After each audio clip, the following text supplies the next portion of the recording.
ikaw lamang aking kalakasan. Sa piling mo, tagumpay ko'y naranasan.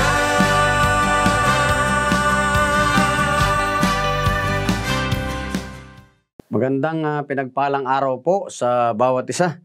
Muli tayo po ay nagpapasalamat sa Diyos sa pagkakataong po itong niloob niya na makapagbahagi po ng kanyang gintong butil na salita ng buhay. Salamat po sa pagkakataong ito. Ang JCSGO po na ang kongregasyon ng Jesus Christ Saves Global Outreach sa pamumuno po ni Bishop Jonathan Sebastian at ni Pastora Vicky.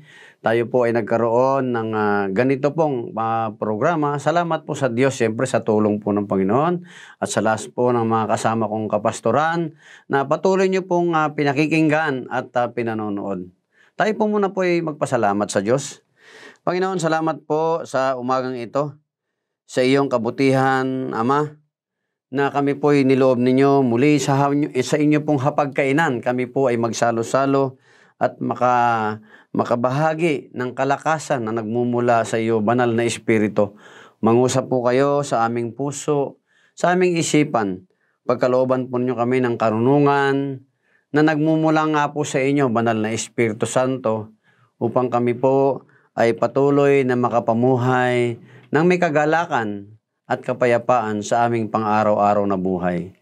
Salamat po, maluwalhati po kayo, O Diyos, sa pangalan ng Ama, ng Anak, at ng Banal na Espiritu Santo. In Jesus' mighty name we pray.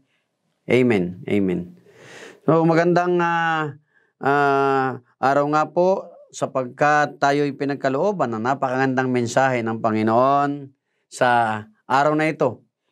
Nais ko pong ibahagi sa inyo ang patungkol sa pananalangin na pinamagatan pong Thy will be done, o ang kalooban mo, O Diyos, ang masunod.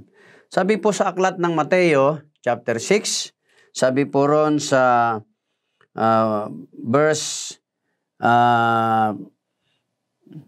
9, sabi po ron, ganito kayo manalangin, sabi po ng Panginoon. No? Sabi po ron, Ama namin na sa langit, yung pong ating Diyos na sa langit, sambahin nawa ang iyong pangalan. Paano po ba natin sinasamba ang pangalan ng Diyos? Hindi po natin binabanggit sa mga usapang walang kabuluhan. Yun po ay ayaw ng Panginoon. Kung tayo po ay nagkukwentuhan sa mga walang kabuluhan, ayaw po ng Panginoon na mabanggit ang kanya pong pangalan o ang kanya pong kaluwalhatian at kapurihan sa mga bagay po na walang kabuluhan. No? Kaya sambahin ang ngalan mo. Ang pagsamba po ay katulad din ng ating araw-araw na ginagawa.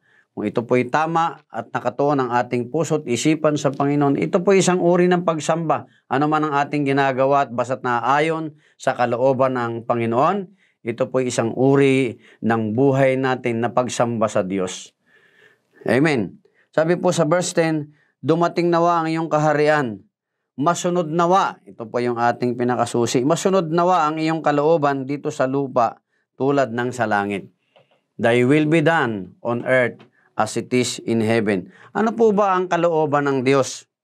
Ano po ba ang kalooban ng Panginoon? Sabi po rito sa aklat ng John chapter 6 po. Basahin ko lang po ng mabilis. John chapter 6. Chapter 6 verse 40. Sabi po rito, ano po ba ang kalooban ng ating Diyos Ama? Sabi po rito sa verse 40 ng chapter 6 ng book of John, sapagkat ito ang kalooban ng aking Ama. Ang lahat ng nakakakita sa anak at sumasampalataya sa kanya ay magkaroon ng buhay na walang hanggan at sila'y muli kong bubuhayin sa huling araw. Nakita po natin. Yun po yung kalooban ng Ama. Lagi po natin itong ipinapanalangin. Subalit marahil karamihan po sa atin hindi po alam at naunawaan ang ibig pong sabihin na ang kalooban mo ang maghari o ang matupad dito sa lupa para nang sa langit. Yan po ang kalooban ng ating Panginoon, ng ating Diyos, Ama na nasa langit. No? At pong sabi niya sa verse 11, bigyan mo kami ng aming pagkain sa araw-araw. No, yun po. No, sa araw-araw, hindi po sa buong isang linggo, sa buong isang buwan, hindi po yung masama. Pero sabi po rito, sa araw-araw.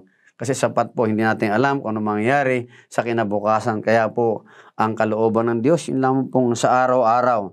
At huwag po tayong, sabi niya sa verse 13, huwag mo kaming hayaang matukso, kundi iligtas mo kami sa masama. No? Ang pagtukso po ay depende sa atin. Kung paunlakan po natin yung tukso, maaari pong mangyari yon, pagharian tayo. Kaya po, ang tukso ay paghaharian tayo, depende po sa kalooban natin. Ipinaglilihi po natin yon sa ating puso pag tayo po ay nagkakaroon ng pagnanasa. Pag ipinaglihi ng ating puso at pinaunlakan, paano po paunlakan? Ginawa natin. Ibig sabihin, sa paglilihi sa ating puso, yung kasalanan, ginawa natin, ito po'y ipinanganak natin. Kumbaga, isinilang yung kasalanan. Doon na po tayo magkakaroon ng kasalanan. Amen po ba? Sabi po sa verse 14, no? Sapagkat kung pinapatawad mo, no? Sa verse 13, karugtong pa po, sapagkat sa iyong kaharian, sa Panginoon po talaga yun, ang kapangyarihan at kaluwalhatian magpakailanman, no? Sa Diyos po nauukol lamang yun. At sabi pa po sa verse 14, ito po ang medyo marami po ang hindi rin nakakaunawa ng panalangin ito sa Ama namin, yung sa bandang huli po sa verse 14, sapagkat kung pinapatawad ninyo ang mga nagkakasala sa inyo, patatawarin din kayo ng inyong Ama na nasa langit. Ngunit kung hindi ninyo pinapatawad ang inyong kapwa, hindi rin kayo patatawarin ng inyong Ama ang inyong mga kasalanan. So, kailangan po magpatawad po muna tayo bago tayo patawarin ng Panginoon. Akala marahil siguro ng karamihan sa atin sa panalangin, Lord, patawarin niyo po ako. Hindi po yan masama. Napakabuti po at napakabait ng Panginoon. Siya'y tapat. Subalit ang kalooban po niya, ikaw muna ang magpatawad bago ka patawarin ng ating Panginoon. Kung hindi po naghahari sa ating puso ang kapatawaran sa mga taong nakakagawa sa atin ng kasalanan, napaka-imposible po na tayo'y mapatawad ng Panginoon. Kasi siya po nagsabi nito sa verse 14 ng Matthew chapter 6. No? Kung meron po kayong Biblia dyan, pwede nyo pong sundan, basahin po ninyo. Kung hindi kayo nagpapatawad, sabi po, sa verse 15 po pala, sorry.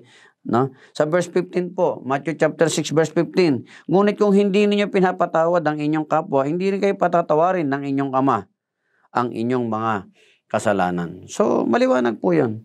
Magpatawad po tayo. Yun po ang nais ng ating Panginoon. Amen po ba?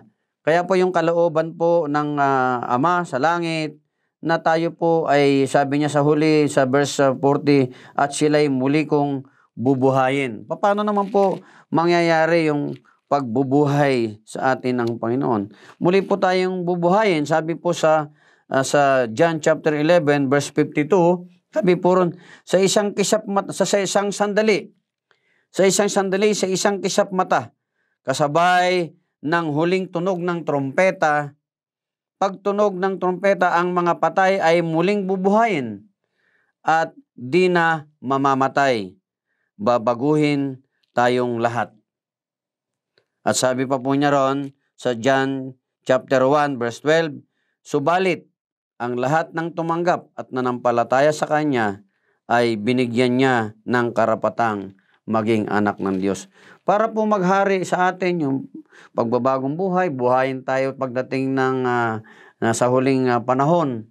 Dapat po muna, sabi sa John chapter 1 verse 12, subalit ang lahat daw po ng tumanggap at nanampalataya sa Kanya. Kanino po yung sa Kanya? Sa ating Panginoong Kristo ay bibigyan niya po ng karapatang maging anak ng Diyos. Kaya po ang pagiging anak ng Diyos, kailangan po tayo muna ay tumanggap sa Kanya. Paano po yung pagtanggap? Sabihin natin ng ating mga labi, nagmumula sa ating puso, na siya, tanggapin natin, buksan natin ating puso, sabihin natin ng ating mga labi na tinatanggap natin siya bilang ating Panginoong tagapagligtas. Subalit, unahin po muna na tayo magpatawad, humingi tayo ng tawad sa ating mga kasalanan sa Diyos, patawarin natin ang mga nagkakasala po sa atin.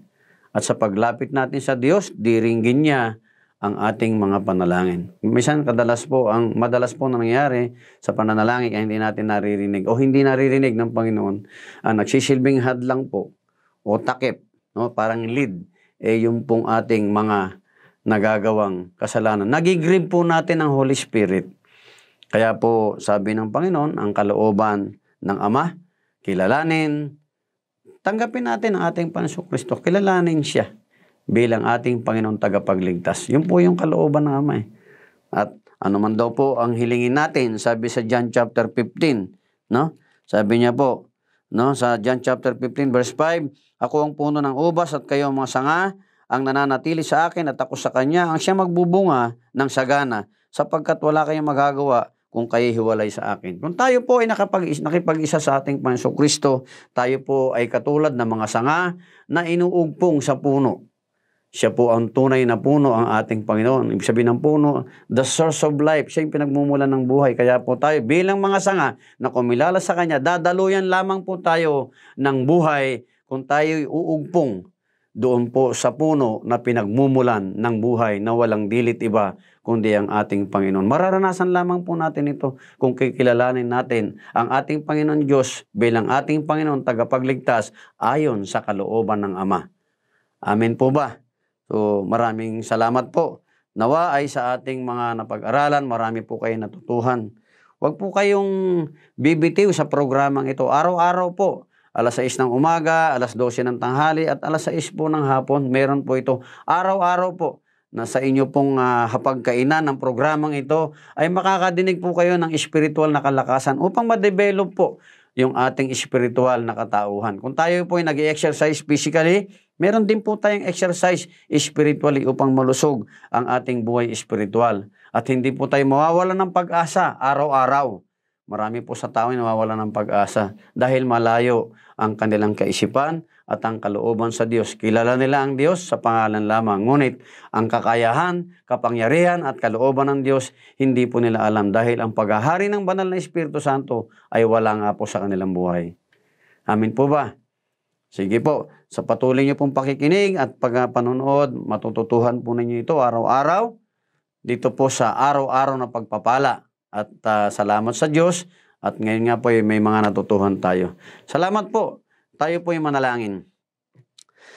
Panginoon Diyos, kami po ay nagpapasalamat sa iyo sa araw na ito. Muli nga po sa iyong kabutihan na ang pagtuturo mo po sa amin, ang kalooban ng Ama ang siyang masunod. Ang kalooban ay kilalanin ng aming Panginoong Kristo bilang aming Panginoong tagapagligtas. Salamat po, maghari kayo patuloy sa buhay ng bawat isa, maging sa mga nanonood po ngayon sa umagang ito. Pagpalain niyo po ang aming bayang Pilipinas magmula po sa aming Pangulo ng aming bansa, ang aming bayang Luzon, Visayas at Mindanao. Pagharian po ninyo. Pagkalooban po ninyo ang aming mga liderato na naglilingkod ng puso na tunay na nakaayon po sa inyong kalooban upang ang kanilang paglilingkod ay magkaroon po ng kabuluhan ayon sa iyong kalooban at mapagpala po ang aming bayan. Hindi po kami bibitaw, Panginoon, sapagkat naniniwala po kami pagpapalain nyo ang bayang ito. Pagpalain nyo rin po ang aming mga kapulisan, magmula po sa Philippine National Police Chief, Panginoon, at ang aming Regional Director, Panginoon. Pagpalain nyo po ang lahat ng kapulisan, mula nga po sa aming pinaka-chief hanggang sa pinakamababang posisyon na ninilbihan sa aming bayan. Ganon din po ang aming kasundaluhan, pagpalain nyo po ang aming kasundaluhan, maging ang mga kapulisan nga po, ang kanilang pamilya at pamilya ng mga kasundaluhan. Bless us all, O God, maging ang mga OFW sa ibang bayan, Panginoon. Pagpalain niyo po, O God, sapagkat, Panginoon, kung hindi po kayo maghahari sa aming bayan, Panginoon, hindi po kami makakaranas ng pagbabago at kaluwalhatian sa bayang ito, Panginoon. Naniniwala po kami, mahal niyo po ang bawat tao, ang bawat Pilipino, maging ang bawat tao sa mundong ito. Lalo na po higit sa lahat, ang patuloy na naniniwala, nananampalataya sa iyo, Panginoon. Salamat po sa araw na ito. Alay po namin sa iyo ang buong pasasalamat ng aming mga puso, kasama ng mga nanonood na ito. Sa pangalan ng Ama, ng Anak at ng Banal na Espiritu Santo. Tandaan po ninyo, mga ginigilo namin tagasunod, tagasubaybay, mahal po kayo ng Diyos. Salamat po. Hanggang sa muli nating pagkikita. Bye-bye.